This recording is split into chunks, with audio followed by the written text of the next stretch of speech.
हाँ जी नमस्कार, स्वागत आप सभी का मेरे इस YouTube चैनल पर। हमारा कक्षा 12 का चैप्टर नंबर 9 ऑप्टिक्स यानी किरण प्रकाशिकी चल रहा था और आज हम एक और प्रकाशीय घटना जिसे हम कहेंगे पूर्ण आंतरिक परावर्तन क्या होता है, इसकी क्या शर्तें हैं और डेली लाइफ में इसके कौन कौन से उदाहरण हमें देखने को मिलते हैं। तो चलिए शुरू करते हैं आज की क्लास।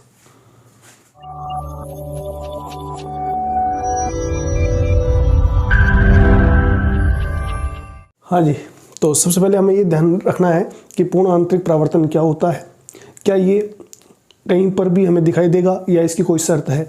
तो पहली चीज़ तो आपको ये ध्यान रखना है कि पूर्ण आंतरिक परावर्तन के घटित होने की कुछ शर्तें हैं, भाई कंडीशन है, और ये कंडीशन आपसे एग्जाम में पूछ ली जाती है। पहली कंडीशन देखो, पूर्ण आंतरिक परावर्तन तभी आपको दिखाई देगा जब प्रकाश किरण सघन माध्यम से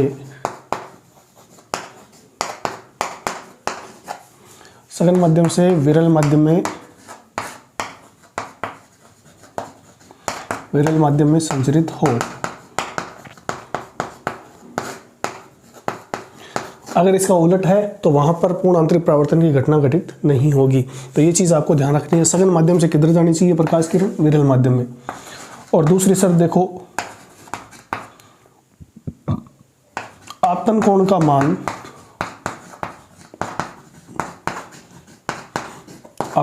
मान क्रांतिक कोण से, इसको अपन IC से दिखाते हैं भाई, क्रिटिकल एंगल बोलते हैं इसलिए सी लिखा है, IC से आपतन कोण का मान क्रांतिक कोण से अधिक होना चाहिए।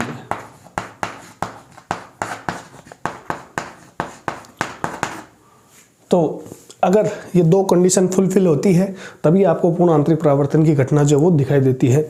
अब आपके दिमाग में आ रहा होगा कि क्रांतिक कोण क्या होता है, तो इसे आप उतार लें, फिर अपन देखेंगे कि क्रांतिक कोण क्या है और पूर्ण आंतरिक परावर्तन जो वो क्या होता है।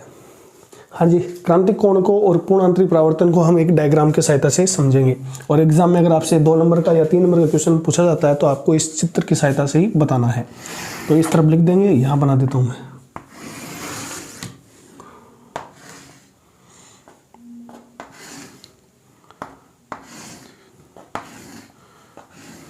देखो यहाँ पर मान लीजिए प्रकाश स्रोत है, प्रकाश स्रोत जिससे कोई प्रकाश किरण आपतित होती है, प्रकाश स्रोत। तो पहला जो आपको ये ध्यान रखना है कि यहाँ पर है, पहला तो ये ध्यान रखना कि अगर मैंने आपको बताया था कि प्रकाश किरण अगर अभिलंबवत आपतित होती है तो वो बिना अपवर्तन के सीधा निकल जाएगी, तो यहाँ तो कोई अपवर्तन की घटना घटित नहीं होगी। और एक चीज ध्यान रखनी है, ये तो है सघन माध्यम, क्या है सघन माध्यम, और ये क्या है यहाँ लिख देता हूं मैं, विरल माध्यम। तो भाई पूर्ण आंतरिक परावर्तन के लिए एक तो आपको ये ध्यान रखना है कि प्रकाश किरण के लिए 2 माध्यम होने चाहिए और वो हमेशा किधर से किधर जानी चाहिए, सघन माध्यम से विरल माध्यम की ओर। ठीक है, तो पहला केस अपन ने देखा कि जब अभिलंबवत आपतित होती है तो बिना अपवर्तन के सीधा निकल जाती है। अब देखो ये सब हमने क्या बनाए हैं, नॉर्मल बनाए हैं भाई, अभिलंब बनाए हैं। तो ये हो जाएगा अभिलंब, ये सारे अभिलंब हैं। अलग अलग स्थितियों को अपन एक साथ ही इस चित्र में दिखा देंगे। देखो अब हम क्या करेंगे, मान लीजिए प्रकाश किरण यहाँ से आपतित हुई इसी प्रकाश स्रोत से, और इस बार अपन ने एंगल जो है वो लिया है। तो ये आप जानते हो भी अभिलंब और आपतन कोण की, ये आपतित किरण के बीच बना कोण जो वो क्या कहलाता है, आपतन कोण, आपतन कोण। और आपको पता है भी जब प्रकाश किरण सघन माध्यम से विरल माध्यम में जाती है तो वो अभिलंब से दूर हट जाती है, यानी ये अपने एक्चुअल पथ से थोड़ा दूर हट जाएगी। तो ये इस तरह से आ जाएगी, ये इस तरह से हो जाएगी। ठीक है, अब देखो अब क्या करना है, हम क्या करेंगे, बारी बारी से इस आपतन कोण का मान बढ़ाते जाएंगे। ठीक है, एक कंडीशन ऐसी आएगी तब ये प्रकाश किरण पुनः इसी माध्यम में लौट आएगी। तो देखो यहाँ जितना I का मान है, इस नेक्स्ट डायग्राम में हम क्या करेंगे, इस I का मान और ज़्यादा बढ़ा देंगे। ठीक है, तो ये I जो है वो यहाँ बढ़ा दिया है। अब होगा क्या भाई, जैसे जैसे I का मान बढ़ाएंगे वैसे वैसे ही अपवर्तित किरण जो वो अभिलंब से दूर हटती जाएगी। तो ये अपवर्तित किरण जो वो इस तरह से हो जाएगी। और एक कंडीशन ऐसी आएगी कि और हम आई का मान बढ़ाएंगे, ये आई का मान, तो क्या होगा भाई, ये अपवर्तित किरण इस अभिलंब के साथ कितना कोण बनाएगी, 90 डिग्री का कोण बनाएगी। तो सघन माध्यम में आपतन कोण का वह मान जहां पर अपवर्तित किरण इस अभिलंब के साथ 90 डिग्री का कोण बनाती है, इसी को हम क्या कहते हैं, क्रांतिक कोण कहते हैं। तो आपसे परिभाषा पूछी जाए तो ये लिख के आ जाना है। अब देखो, जैसे ही आपतन कोण का मान इस क्रांतिक कोण से ज़्यादा करेंगे हम, ठीक है, इसे मान लो यहाँ पर मैंने कर दिया ज़्यादा, ये आई आपतन कोण का मान कितना है, IC से ज़्यादा है। तो देखो, जैसे जैसे हम आई का मान बढ़ा रहे हैं वैसे वैसे अपवर्तित किरण जो है वो अभिलंब से दूर हट रही है, और जैसे ही आपतन कोण का मान इस IC से ज़्यादा होगा, क्योंकि IC पर क्या होता है, अपवर्तित किरण 90 डिग्री का एंगल बनाती है। अब जैसे ही कोण ज़्यादा होगा तो ये किरण जो वो पुनः इसी माध्यम में लौट आती है, और इस घटना को ही क्या कहते हैं, पूर्ण आंतरिक परावर्तन। पूर्ण आंतरिक परावर्तन। तो यहाँ पर आपके 2 क्वेश्चन बने। पहला, क्रांतिक कोण किसे कहते हैं, तो सघन माध्यम में आपतन कोण का वह मान जिसके लिए अपवर्तित किरण अभिलंब के साथ 90 डिग्री का कोण बनाए, क्रांतिक कोण कहलाता है।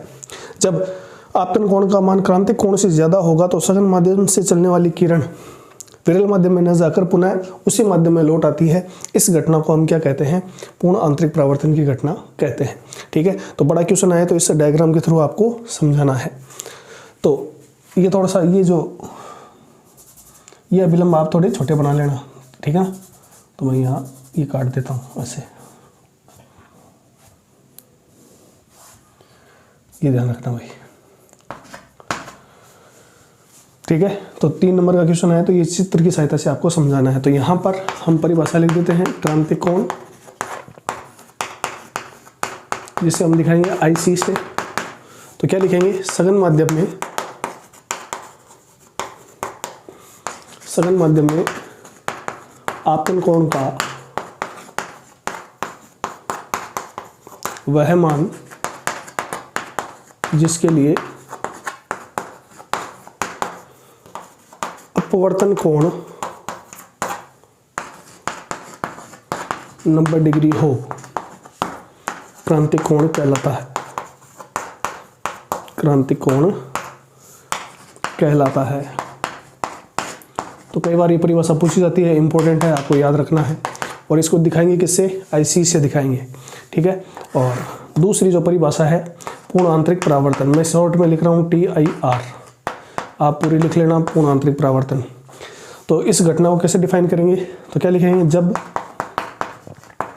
प्रकाश किरण सघन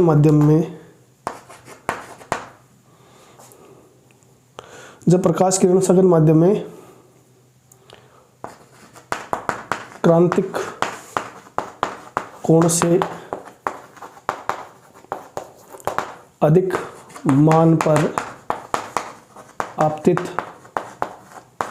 होती है तो विरल माध्यम में न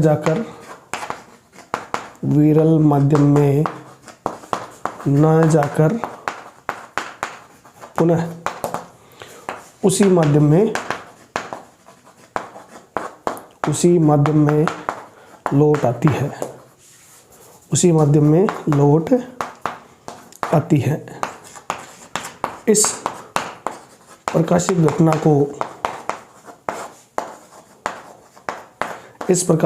को पूर्ण आंतरिक परावर्तन या TIR कहते हैं, ठीक है। तो क्रांतिक कोण क्या होता है वो याद रखना है, TIR क्या है वो याद रखना है, और ये डायग्राम आपको ध्यान में रखना है। तो इतनी बातें आपको समझ आ गई होगी। एक छोटा सा अपन डेरिवेशन करेंगे और फिर अपन देखेंगे कि डेली लाइफ में अपने को कहाँ पूर्ण आंतरिक परावर्तन देखने को मिलता है। हाँ जी, अब देखो एक छोटा सा डेरिवेशन देखते हैं। मान लीजिए अपना ये सघन माध्यम जो वो ग्लास है, कांच है, ठीक है, कांच, और ये विरल माध्यम क्या है, ये हवा है, यानी एयर लिख देता हूं मैं। अब देखो हमने पढ़ा था भाई स्नेल के नियम से। स्नेल का नियम क्या कहता है, आपतन कोण की जाए यानी sin I/sin R बराबर क्या होता है, n/1, यानी N2/N1। अब देखो हम बात करेंगे यहाँ पर क्रांतिक कोण की स्थिति में, तो यहाँ लिख दो समीकरण नंबर 1। तो यदि I का मान किसके बराबर हो, IC के क्रांतिक कोण के बराबर, तो R का मान कितना हो जाएगा 90 डिग्री। ठीक है, अब देखो यहाँ पर प्रकाश किरण किधर से किधर जा रही है, सघन माध्यम से विरल माध्यम में, यानी ग्लास से वायु की तरफ। तो ये आपके पास क्या बन जाएगा भाई, ये बन जाएगा N2 तो है, वो हो जाएगा Na यानी हवा का अपवर्तनांक, और N1 कितना हो जाएगा, यानी कांच का अपवर्तनांक, तो Ng लिख देता हूँ मैं इसे। ठीक है, तो ये सारे मान रखने पर तो 1/2 से क्या हो जाएगा, साइन IC अपॉन साइन 90 बराबर N21 की जगह हम क्या रखेंगे, N2 की जगह तो Na, और N1 की जगह आ जाएगा Ng। और इसका मतलब क्या हो जाएगा, हवा का कांच के सापेक्ष अपवर्तनांक। ठीक है, अब आप जानते हो साइन नंबर का मान तो 1 होता है, तो ये हो जाएगा साइन IC अपॉन 1 बराबर Na अपॉन Ng।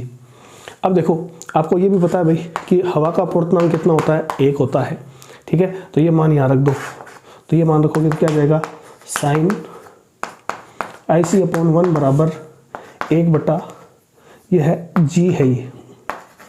तो यहाँ से अगर हम लिखना चाहें तो Ng बराबर क्या आ जाएगा, ग्लास का अपवर्तनांक क्या आ जाएगा, ये हो जाएगा आपके पास, ये Ng तो उधर जाएगा पक्षांतरण, और साइन IC नीचे आ जाएगा, तो क्या हो जाएगा Ng बराबर साइन IC। तो ये चीज़ आपको याद रखनी है। तो जब हम आपतन कोण का मान क्रांतिक कोण के बराबर रखेंगे तो अपवर्तन कोण तो 90 डिग्री होगा, और इसे हमने विरल माध्यम को क्या माना है, हवा माना है, और हवा का अपवर्तनांक कितना है 1। ये सारे मान रखेंगे तो ये वैल्यू आ जाएगी। ठीक है, छोटा सा डेरिवेशन है, इसको याद रखना है। तो हमने पढ़ा भाई कि पूर्ण आंतरिक परावर्तन कब होगा, उसकी कंडीशन क्या है, क्रांतिक कोण क्या होता है, पूर्ण आंतरिक परावर्तन की घटना क्या है। अब हम देखेंगे कि डेली लाइफ में हमें पूर्ण आंतरिक परावर्तन जो वो कहाँ कहाँ दिखाई देता है। ठीक है, तो इसे आप साथ में उतार दीजिए। हाँ जी, नेक्स्ट देखिए कि पूर्ण आंतरिक परावर्तन के उदाहरण, और सबसे इंपॉर्टेंट उदाहरण आपसे एग्जाम में पूछा जाता है कि मर्ग मरीचिका की घटना क्या है। देखो भाई होता क्या है कि गर्मियों के दिनों में रेगिस्तानी इलाकों में जो है वो मर्ग मरीचिका की घटना घटित होती है। क्या होगा भाई, देखो जब गर्मियों के दिनों में, क्योंकि आप जानते हो भाई टेम्परेचर ज़्यादा रहता है, तो जो ये मान लीजिए पृथ्वी की सतह है, धरातल है ये, तो इन गर्मियों के दिनों में जब तापमान ज़्यादा होता है तो जो धरातल के आसपास की वायु है वो गर्म हो जाती है, और गर्म होने के कारण ये जो नीचे की वायु है, जो पृष्ठ के इस धरातल के समीप वायु वो विरल हो जाती है। जबकि इस पृष्ठ से जैसे जैसे हम ऊपर की ओर जाते हैं तो बाकी वायु जो वो किसका काम करती है, सघन माध्यम का काम करती है। अब मान लीजिए इस रेगिस्तान में कोई पेड़ खड़ा हुआ है, ठीक है, तो इस पेड़ से जब कोई प्रकाश किरण आएगी और कोई व्यक्ति दूर यहाँ पर खड़ा हुआ है, तो जब वो प्रकाश किरण इस पेड़ से चलकर आती है, तो क्योंकि वो सघन से किधर जा रही है, विरल माध्यम की ओर जा रही है, तो इस किरण का लगातार क्या होता रहता है, पूर्ण आंतरिक परावर्तन हो जाता है। ये जैसे जैसे चलेगी अपवर्तित होती जाएगी और अभिलंब से दूर हटती जाएगी भी, और दूर हटते हटते यहाँ पर क्या हो जाएगा, इसका पूर्ण आंतरिक परावर्तन हो जाएगा। अब ये प्रकाश किरण पूर्ण आंतरिक परावर्तन के कारण इस पेड़ से चलकर सीधा इस व्यक्ति के आंख तक नहीं पहुंचती है, बल्कि यहाँ पर इसका पूर्ण आंतरिक परावर्तन हो जाएगा और इस तरह से पहुंचती है। तो इस व्यक्ति को क्या लगता है भाई कि ये प्रकाश किरण किधर से आ रही है, यहाँ आ रही है, ठीक है। तो इस व्यक्ति को ये दृष्टि भ्रम हो जाता है और यहाँ पर इसको आभासी प्रतिबिंब दिखाई देता है। तो अगर कोई व्यक्ति है या कोई मृग जो है वो यहाँ खड़ा हुआ है, तो उसको यूँ लगता है कि यहाँ पर पानी भरा हुआ है और इस पेड़ का प्रतिबिंब यहाँ पर बन रहा है, और इसी घटना को हम क्या कहते हैं, मृग मरीचिका की घटना कहते हैं। तो अगर छोटा क्वेश्चन आए कि भाई ये किस कारण घटित होती है, तो पूर्ण आंतरिक परावर्तन के कारण, और डिटेल में आए तो ये चित्र बना देना और साथ में ये कुछ लाइनें जो वो आप लिख देना। तो यहाँ लिख लेते हैं, लिखें रेगिस्तान में गर्मियों के दिनों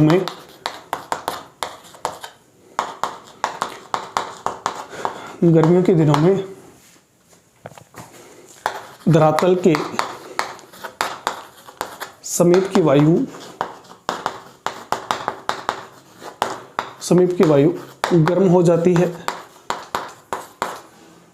जाती है, जिसके कारण वह विरल माध्यम का काम करती है, जबकि ऊपरी वायु ठंडी होने के कारण सघन माध्यम का काम करती है, सघन माध्यम का काम करती है। ठीक है, आगे देखो, किसी पेड़ से आती हुई किरण जब सघन माध्यम से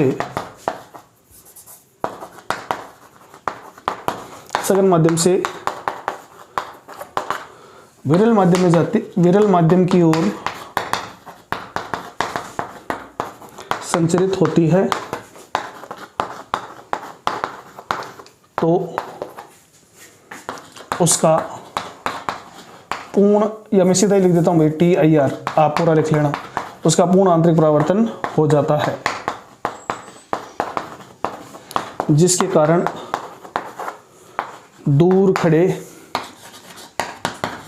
व्यक्ति को पेड़ के नीचे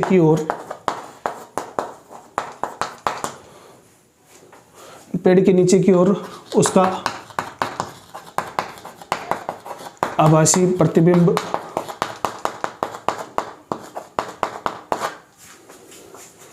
बना दिखाई देता है।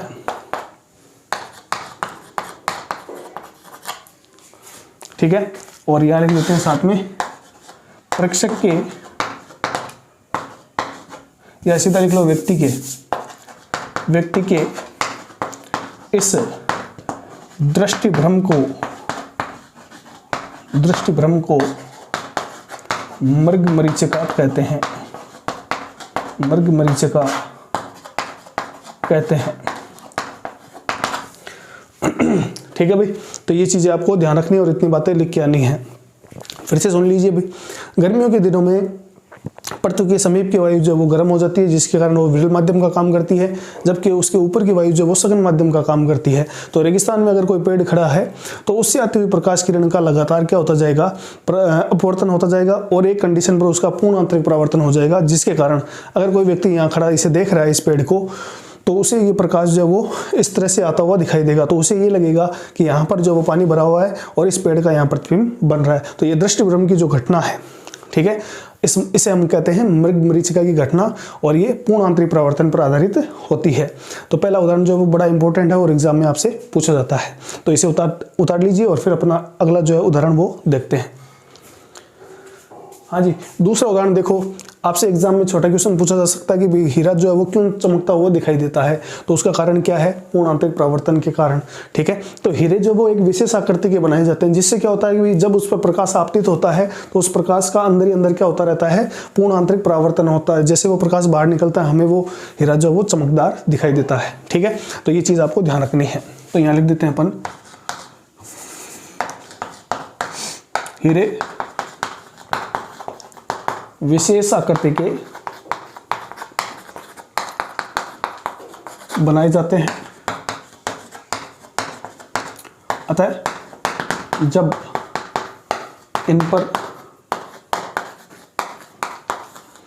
इन पर प्रकाश किरण आपतित होती है तो इनका पूर्ण आंतरिक परावर्तन हो जाता है, जिससे हीरा हमें चमकदार दिखाई देता है, चमकदार दिखाई देता है। ठीक है, तो ये चीज आपको ध्यान रखनी है और याद रख लेना कि हीरे का क्रांतिक कोण, हीरे का क्रांतिक कोण वो होता है भाई 24.4 डिग्री, 24.4 डिग्री।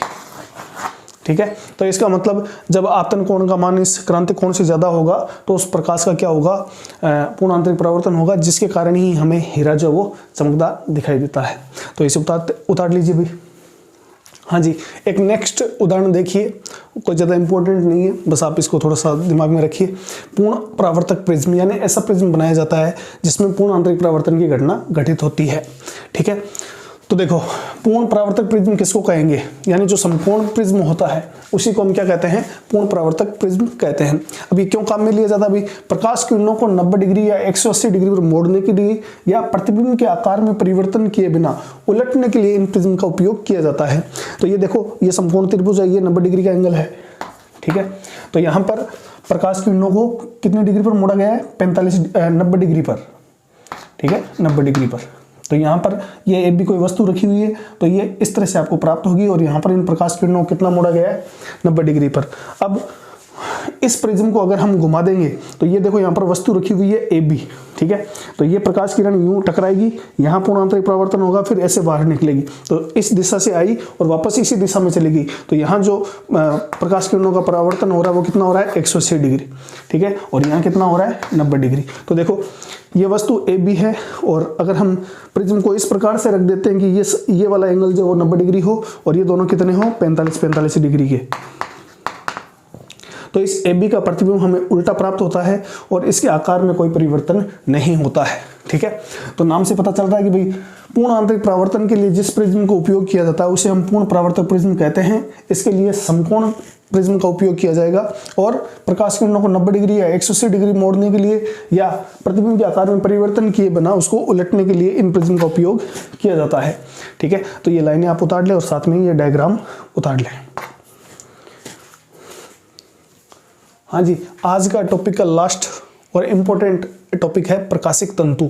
तो ये प्रकाशिक तंतु जो है वो भी पूर्ण आंतरिक परावर्तन की घटना पर आधारित होते हैं। तो देखिए इनका क्या काम है और किस तरह से ये काम करते हैं। तो देखो प्रकाशिक तंतु पूर्ण आंतरिक परावर्तन, मैं सीधा लिख रहा हूँ शॉर्ट में, आपको पूर्ण आंतरिक परावर्तन लिख देना है। प्रकाशिक तंतु पूर्ण आंतरिक परावर्तन घटना पर आधारित युक्ति है। ठीक है, आगे देखो, यह है संयुक्त कांच अथवा क्वार्टज का बना होता है,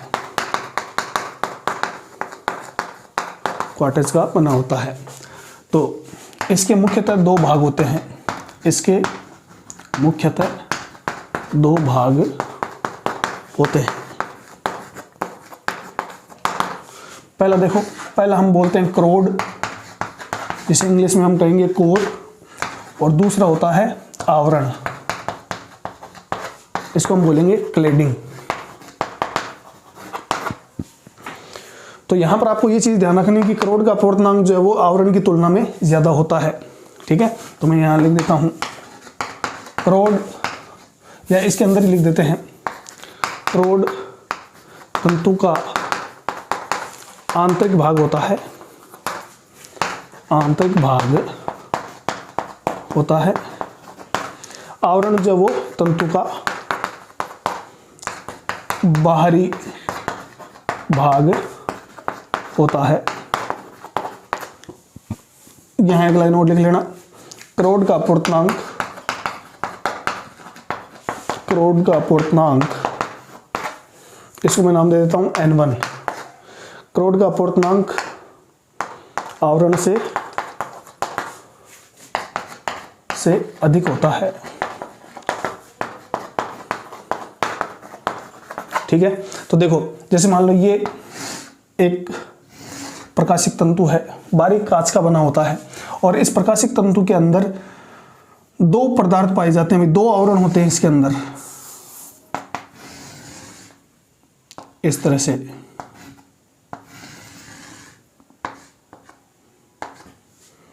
ठीक है, तो ये चीज आपको ध्यान रखनी है।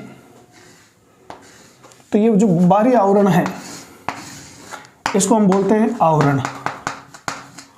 ठीक है, और इसका अपवर्तनांक कितना, N2, और ये जो अंदर वाला पदार्थ है इसको बोलते हैं अपन क्रोड, और इसका अपूर्णांक कितना है n1।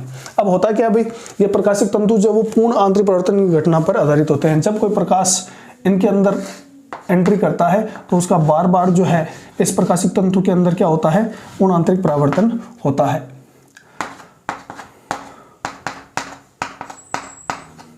ठीक है, तो ये चीज आपको ध्यान रखनी है। अब इसी में एक चीज और याद रखनी है कि ये प्रकाशिक तंतु जब वो किस काम आते हैं, तो देखो यहां पर हम लिख लेते हैं इनके उपयोग, ये डायग्राम भी बना लेना भाई साथ में। ठीक है, उपयोग पहला प्रकाशिक संकेतों को एक स्थान से दूसरे स्थान भेजने में इन प्रकाशिक तंतुओं का उपयोग किया जाता है, और इनका फायदा यह है कि इनके अंदर एनर्जी लॉस है वो कम होता है। तो पहला उपयोग लिख लें आप, प्रकाशिक संकेतों को एक स्थान से दूसरे स्थान भेजने में। ठीक है, दूसरा उपयोग क्या लिखोगे, विद्युत संकेतों को भेजने में, विद्युत संकेतों को भेजने में। ठीक है, तीसरा देखो यहां लिख देता हूं मैं, जगह नहीं है। तीसरा चिकित्सा के क्षेत्र में उपकरण के साथ इन प्रकाशिक तंतुओं का उपयोग किया जाता है, ताकि जब शरीर के अंदर का हिस्सा देखना हो तो उनकी सहायता से जो वो लाइटिंग की जाती है, तो चिकित्सा के क्षेत्र में। और चौथा जो है वो है सजावटी सामानों में। तो आजकल भाई सजावट के बहुत सारे ऐसे लाइटिंग वाले सामान आते हैं, वहां भी इनमें इनका उपयोग किया जाता है सजावटी सामानों में। तो इस तरह से आज का हमारा ये लास्ट टॉपिक जो वो कंप्लीट होता है। उम्मीद करता हूँ आपको ये क्लास समझ आई होगी, और मिलते हैं अगली क्लास में। तब तक के लिए धन्यवाद।